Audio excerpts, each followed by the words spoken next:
Back in January, the plan was for Roman Reigns to win the Royal Rumble and go on to face The Fiend for the Blue Universal Championship at WrestleMania. Things didn't quite work out that way though. Because remember, changing plans last minute isn't just something WWE have had to do in the Steve Corino crisis, it's how they just operate generally. Instead of that plan, Drew McIntyre won the Royal Rumble, Goldberg beat The Fiend for the Blue Universal Championship in February because Bill popped a rating, and Reigns was just randomly announced as Goldberg's next challenger, with the two set to clash on the 7 Seas at WrestleMania 36. But then Steve Corino happened. Despite both Reigns himself and Triple H revealing that Roman had pulled out of WrestleMania over fears for his health, having only just recovered from his second bout with leukemia just the year previously, Goldberg vs Reigns was still being advertised as late as the night before the show. Until, very unceremoniously, Michael Cole just said on commentary Braun Strowman's facing Goldberg now, and then Braun won because Goldberg didn't want to work any more dates this year. Goldberg has since revealed WWE were trying to get Roman back into the match up until the last minute, which is why they held off for so long on announcing the change. And ever since WWE were forced into the position of putting Braun in that spot, Reigns' name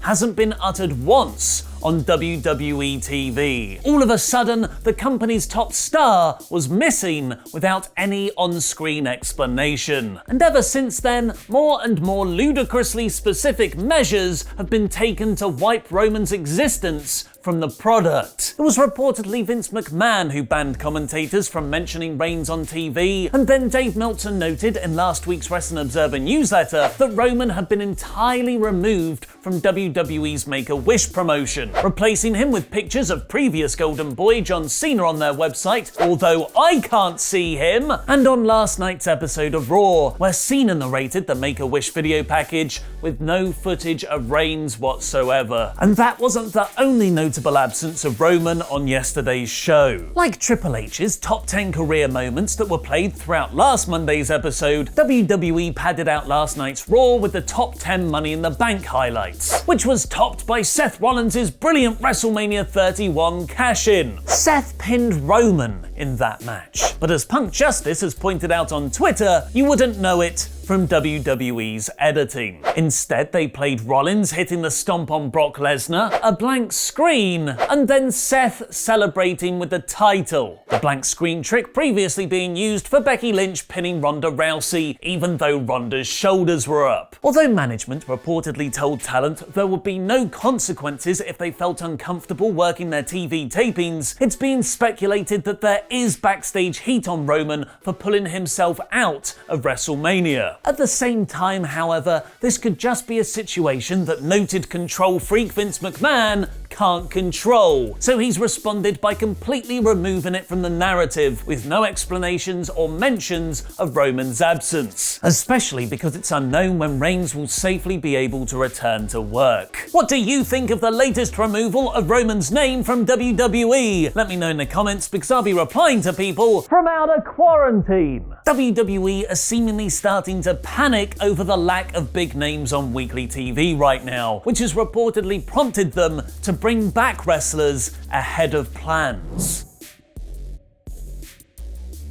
Thanks for your support on Patreon, WrestleTalk's personal ring announcer Rodrigo Benitez.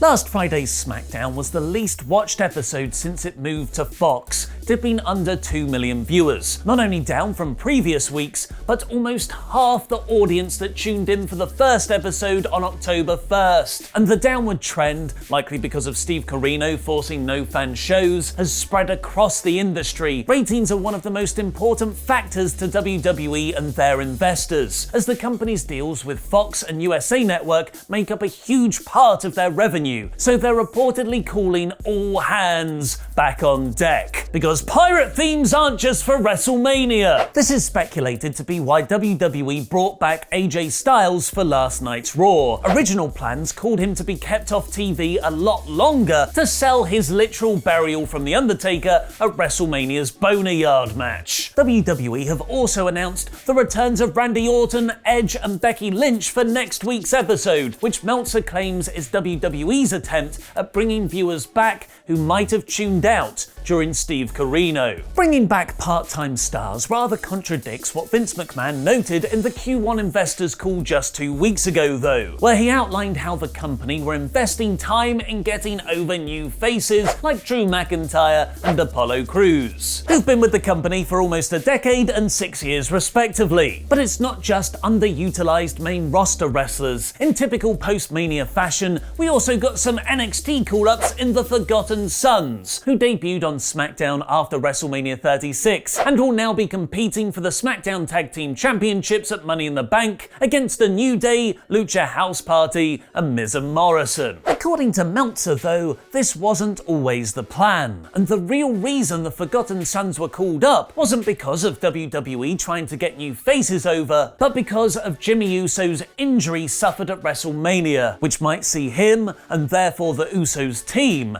out for the rest of the year. Speaking of Money in the Bank, it's now time for the 4th of May. No, I totally didn't forget it's the pay-per-view this Sunday, episode of Monday Night Raw in about 4 minutes. MVP opened this week's Raw just like how he opened last week's show, just this time with the ladies, inviting all the Raw Women's Money in the Bank participants down to the ring, Asuka, Shayna Baszler and Nia Jax, the latter of whom didn't want to sit next to the other two because she's badass and cool, and ended up appearing neither by choosing to sit awkwardly on the table between them, somehow making her look like the smallest, least intimidating person there, despite being the biggest. Asuka yelled in Japanese, and her and Baszler kicked Jax over the table and out the ring. This was a pretty rubbish portrayal of Jax. With Apollo Crews being pulled from Wrestling Die Hard last week, Raw staged a gauntlet match to decide his replacement, which initially was just an excuse for Bobby Lashley to squash people like they're nothing more to him than giant tires, beating Titus O'Neil, obligatory reminder Titus once kissed his son on the lips, Akira Tozawa and Shelton Benjamin in quick fashion. I bet they're also glad they risked their health to work Raw during the Steve Corino crisis. But even Bobby can't defeat WWE's lame cop-out finishes, where he was disqualified against Humberto Carrillo for beating Carrillo too much. Humberto then beat Angel Garza and Austin Theory with fluke roll-ups that did absolutely nothing for anyone, but the match was all building though to a huge return.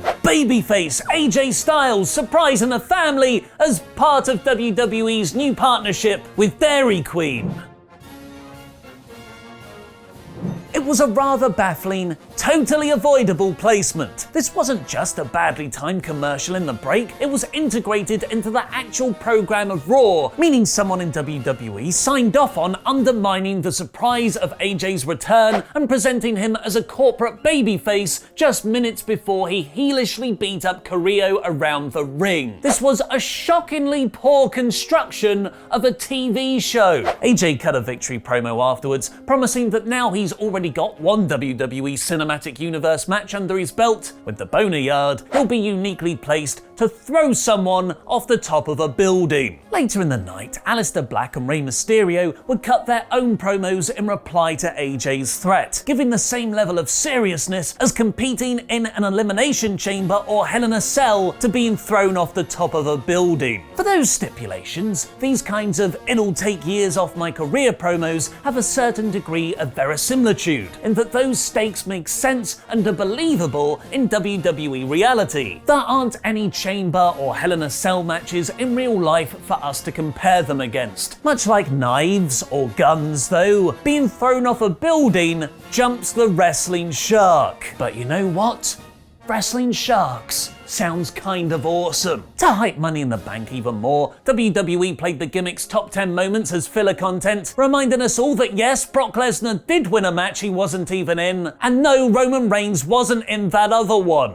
Caruso alert! Seth Rollins reframed his feud with Drew McIntyre as him trying to save Drew, unburden him of the WWE Championship which isn't his destiny. This was more terrific promo work for Seth's character, where he justifies his own selfishness as trying to save his opponents. It turns out Shane Thorne and Brendan Vink just needed some advice from MVP as they beat Cedric Alexander and Ricochet in a decent match, further proving WWE see absolutely nothing in one of the most talented high flyers players of this generation. The Street Profits wanted the smoke, so the Viking Raiders channeled the smoke monster from Naughty's sci-fi drama series Lost and kneed them a lot in the face to win. This was a really fun match, crowd or not, setting up a tag title bout between the teams. Liv Morgan seems to have found her character. It's her old character, the Harley Quinn one that we all liked already. She had a pretty good showing against Charlotte Flair here, with several near falls, but Flair made her tap in the figure eight. Say what you will about NXT call-ups to the main roster,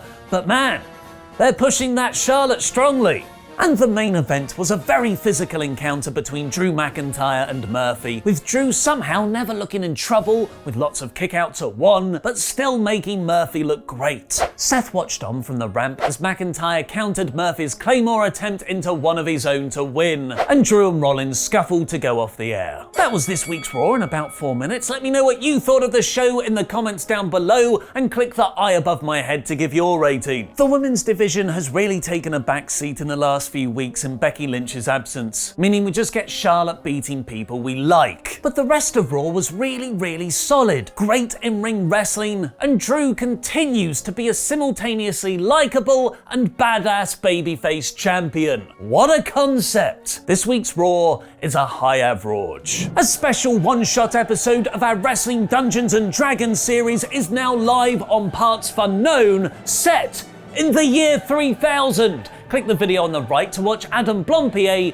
essentially be Tony Stark, and Rey Mysterio's WWE contract is reportedly expiring soon. Click the video beneath that to find out what might happen, and make WrestleTalk.com your homepage to stay up to date with all the latest wrestling news. I've been Ollie Davis, and that was wrestling.